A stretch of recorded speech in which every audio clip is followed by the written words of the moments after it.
scourged, and mocked, the Son of Man was led upon the last of his earthly journeys. It was but a short journey, for the place of crucifixion lay not far beyond the city walls. But all the unutterable weariness of his trial before the Jews, his trial before the Romans, the scourging and shame of the final mockery, had sapped his strength so much by now that when the soldiers placed upon his shoulders the cross upon which he was to die, he scarce could carry it no further than the crowded street that led out of the city.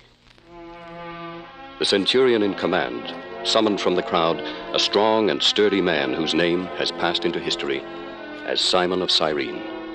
And him, says St. Matthew, they compelled to bear the cross.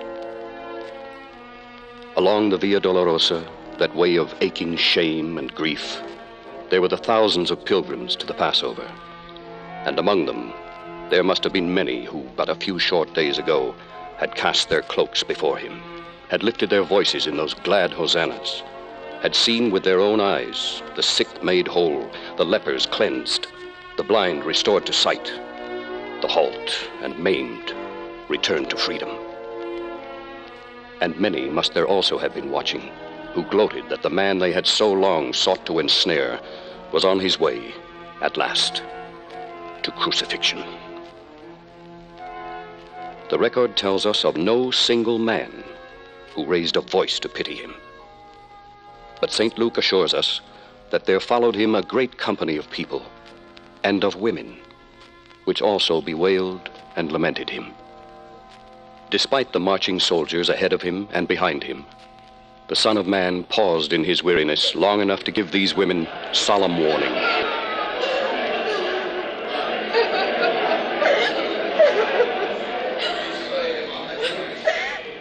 Daughters of Jerusalem, weep not for me, but weep for yourselves and for your children.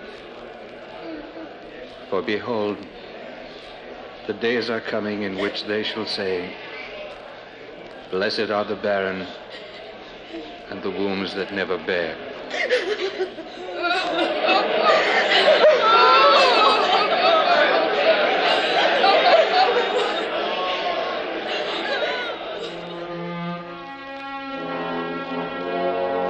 They came at last to the place which is called Calvary. And there his cross laid down by Simon of Cyrene on the ground, and the crosses of the malefactors laid on either side of him. The Son of Man was stripped and nailed to the cross.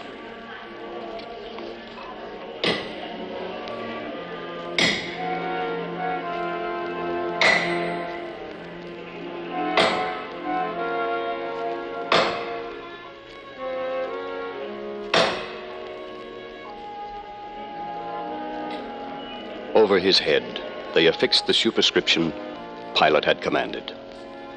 The words were written in Greek and Latin and Hebrew, so that no single soul who saw them might fail to grasp their meaning. The King of the Jews, that superscription said. And now, as the cross was lifted up against the sky, that title too rose with him. And on either side of him, the crosses of the malefactors were also embedded in the ground.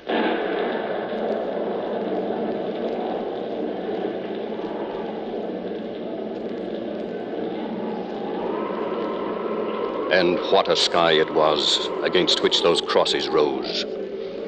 It was the middle of the day, and yet a terrifying darkness now began to creep across the world. It was no shadow caused by an eclipse. It was no cloud or mist. It was a darkening of the very face of heaven. And now it was, as the cross of Jesus fell into the shadow of this nightless night, that the Master looked upon the faces of the soldiers, attitude, who mocked him.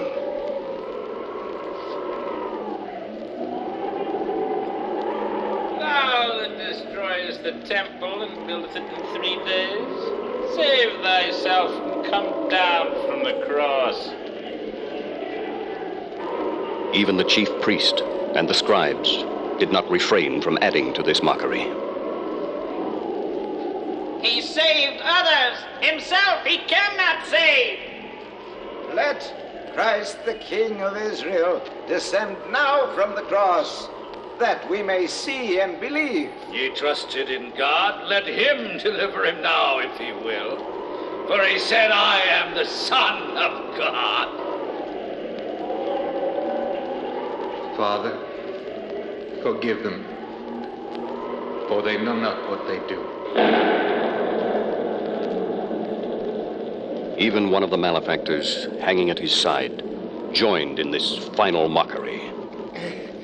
If thou be the Christ, save thyself and us.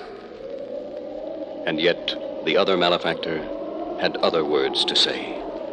Dost thou not fear God, seeing thou art in the same condemnation? And we indeed justly, for we receive the due reward of our deeds. But this man hath done nothing amiss. Lord, remember me when thou comest into thy kingdom.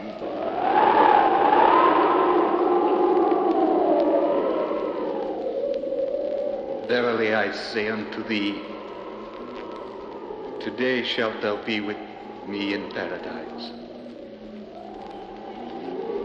At the foot of the cross, the soldiers took the garments of Jesus and made 4 parts, to every soldier a part.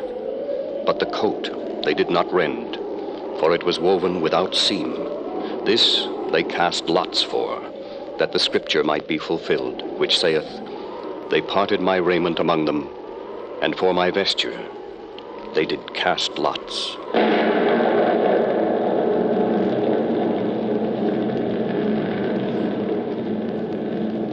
Among the crowds who stood and watched, deriding him or holding their peace, came yet another little group of people to the foot of the cross. They were Mary, his mother, Mary Magdalene, Mary, the mother of James, Salome, and the disciple John. How cold it grows. But thou, Mary Magdalene, support his mother's arm. See how she falters. It grows so dark, I scarce can see my son. O Mary, fear thee not to look upon him. He looketh down on thee. My son! My son. Mary, dear lady, place thy weight on me. There now, thou mayest behold him clearly. He looketh first at me, John, and then at thee, and then at me again. Woman, behold thy son. Oh, Mary, now he hath turned his eyes on me. Behold thy mother. So be it, Lord.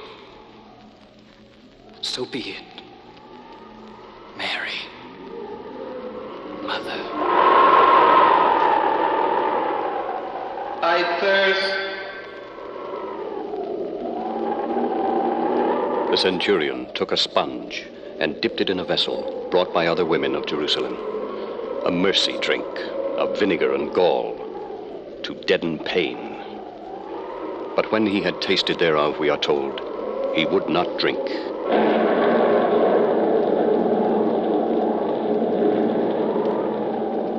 Into what agony the pains of crucifixion had now brought him, we do not know. But in unutterable torment, he spoke into the night the most terrible of all words from his cross. My God, why hast thou forsaken me?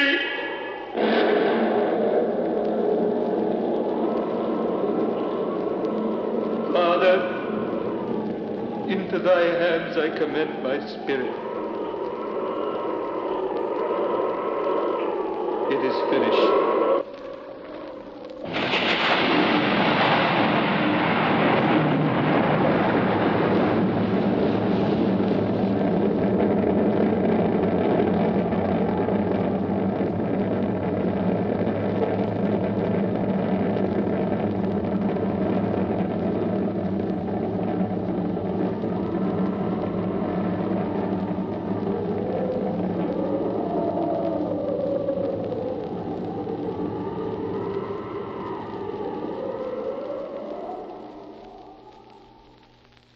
moment of his death, the veil of the temple was rent in twain, and a darkness, deep, unearthly, filled with terror, fell upon Jerusalem.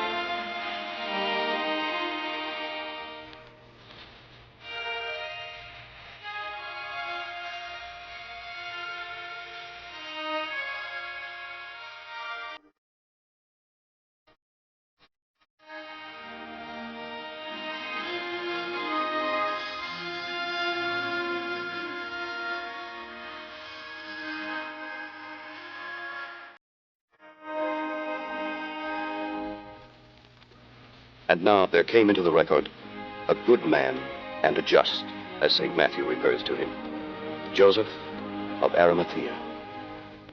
He was a member of the Sanhedrin itself, yet he had not consented to the deeds his fellow counselors had had a hand in.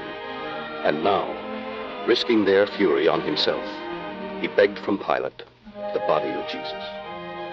And we are told he took it down and wrapped it in linen and laid it in a sepulchre that was hewn in stone, where never man before was laid. Against the mouth of this sepulchre, a heavy stone was rolled, and the women of Galilee who had watched the burial returned into the city to prepare spices and ointments with which they might anoint his body. Throughout the whole of the period of the Passover itself, through the quiet of the Sabbath, they rested in accordance with the law of Moses. To the disciples who had forsaken Jesus in his hour of need in Gethsemane, all now seemed over. The master they had hailed as the Messiah was crucified and buried. And as they drew together again in Jerusalem, torn with grief and overshadowed by despair, it seemed to them that all for which they had worked and prayed was now forever lost to them. Among the many thousands of happier men and women keeping the Passover, they withdrew into a house where they found some peace and stillness in their mutual grief.